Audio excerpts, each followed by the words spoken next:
Welcome to News on Face channel. You're watching top news of the day.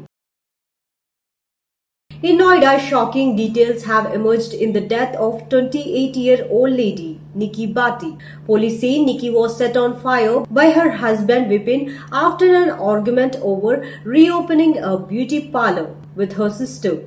Well, Nikki, who also ran popular Instagram and YouTube channels with over 50,000 plus followers, and she had faced dowry harassment since her marriage in 2016. Her brother says she had repeatedly returned home due to the demand of 35 lakh rupees. Vipin was caught after a chase and is now in judicial custody along with her mother and brother. This case has sparked massive outrage over dowry-related violence. Coming to the Dharmasthala updates, the sensational claims of mass graves in Karnataka's Dharmasthala have collapsed CN Chennaiah. He had said he has confessed he was paid to lie and fabricate stories. Investigators have found no evidence except one suicide case misused as proof. Chennaiah even presented a fake skull in court. Thus it says he was trained and funded as the part of larger conspiracy to defame Dharmasthala and its temple trust. The case has now exposed how propaganda and selective media coverage can damage reputations without facts.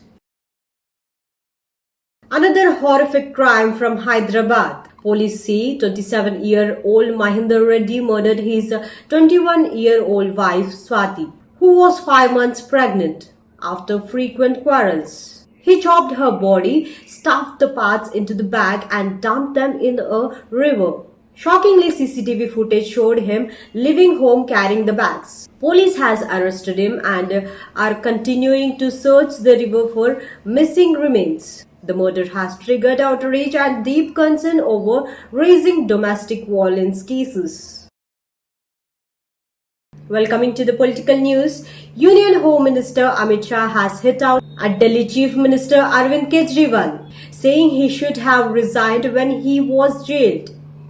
Amit Shah was backing the new Constitution's amendment bill that says any Prime Minister, Chief Minister or Minister jailed for more than 30 days in serious cases can be removed from office. The bill has now gone to a joint parliamentary committee for scrutiny. Amit Shah asked that can government run from jail and is that dignified or Indian democracy?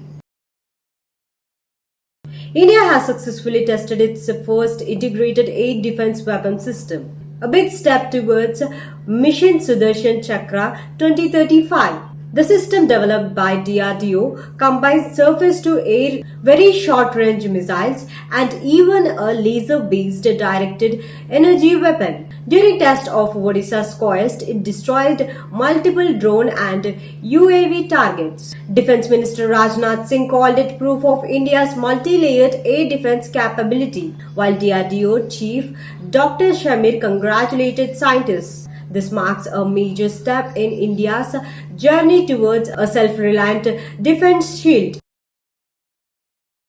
Traveling by Delhi Metro just got more expensive. From yesterday, fares have gone up for the first time in 8 years. Ticket prices are up by 1 to 4 rupees on the most lines, while the Airport Express line will see a hike of up to 5 rupees. The minimum fare is now 11 rupees, while the maximum goes up to 64. The DMRC says it's a nominational revision, but daily commuters are not impressed, with many questioning the reason for a hike. The last fare increase happened back in 2017. Fantasy gaming giant Dream Level has officially pulled out as the title sponsor of the Indian cricket team. The move comes after the new online gaming bill banned real money games in India, forcing Dream Level to shut that business. The company told BCCI it can no longer continue the deal, which along with the My Level Circle was worth about 1,000 crore rupees annually. Luckily for Dream Level, the contract has a clause that waives penalties in case of government regulations. But for Indian cricket, it could mean a big sponsorship vacuum. Delhi police have made a second arrest in the attack of Chief Minister Rekha Gupta. The accused Tashin, an auto driver from Rajkot, is alleged to have transferred money to the main attacker, Rajesh, who slapped and assaulted the CM of her residence last week. Police are now analyzing dump data, call records, and CCTV footages to track movements and check if others were involved. The investigation is ongoing with both accused currently in custody. Salman Khan kicked off Bigg Boss 19 with a grand premium. This year, the show has a new theme, democracy, where contestants will have to sort their own fights without Bigg Boss interference. 16 contestants entered the house, including TV actor Ashnur, filmmaker Jishan, Bhojpuri star Neelam Giri, and even a Polish star. Salman has always bought his signature worth teasing contestants and setting the tone for what promises to be fiery season.